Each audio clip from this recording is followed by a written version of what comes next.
میرے خیال آخری بات تو میں یہی عرض کروں گا، ایک تو یہ کہ ادارہ اردو کا بہت شکریہ کہ انہوں نے اس طرح کے مباحث وہ کراتے ہیں جو تازہ ترین ہوتے ہیں اور ان پہ بات ہوتی ہے۔ رہ گئی کہ تربیت ہونی چاہیے ادیب کی اور وہ نہیں ہو رہی، یا اس کی پذیرائی اپنے وقت پہ نہیں ہو رہی ہوتی، تو قریب نظری کے یہ مسائل تو ہوتے ہیں۔ پر قریب نظری آپ ہاتھ کو اپنے بالکل آنکھوں کے قریب کریں گے تو آپ کو اپنا ہاتھ بھی پوری طرح صحیح نظر نہیں آئے گا، وہ بھی دھندلا جائے گا۔ تو قریب نظری کے تو یہ رہیں گے جیسے مجید امجد کے ساتھ ہوا یا جیسے غالب کی انہوں نے مثال دی، لیکن ایک وقت آتا ہے جس میں یہ چیزیں، اور یہ چونکہ اس میں تو سوشل میڈیا کے ذریعے تو چونکہ کچرا بہت زیادہ ہے اس کے اوپر پڑ جاتا ہے اور اچھی چیزیں دب جاتی ہیں، تو ظاہر ہے اس کو صاف کرنے میں آنے والے وقت کا انتظار کرنا پڑے گا۔ معیار وہی لوگ بنا رہے ہیں جو اس فن کے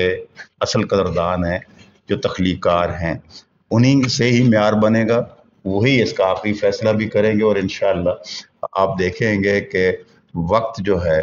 وہ یہ فیصلہ خود بخود کرتا جائے گا۔ آپ کو بہرحال اب رہ گی بات یہ کہ اس کا جو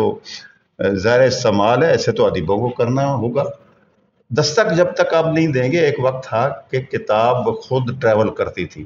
کتاب کا چھپنا ایک خبر ہو جایا کرتا تھا، اور سینہ بسینہ یہ خبر لوگوں تک پہنچتی تھی کہ جی فلاں کی کتاب آ گئی، اور اس کی چاہ میں۔ لیکن اب دیکھنے کو سننے کو بہت ساری آوازیں آپ کے پاس ہیں،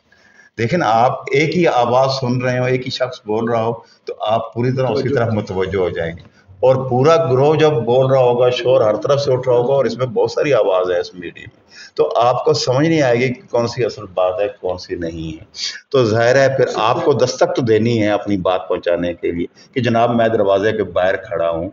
دستک دیں گے، بیل بجائیں گے تو ہی آ کے کوئی دیکھے گا۔ اب اس کے بعد کتاب کھولنے کے بعد وہ آپ کے قریب آتا ہے یا نہیں آتا، وہ تو آپ کا فن جو ہے اس پہ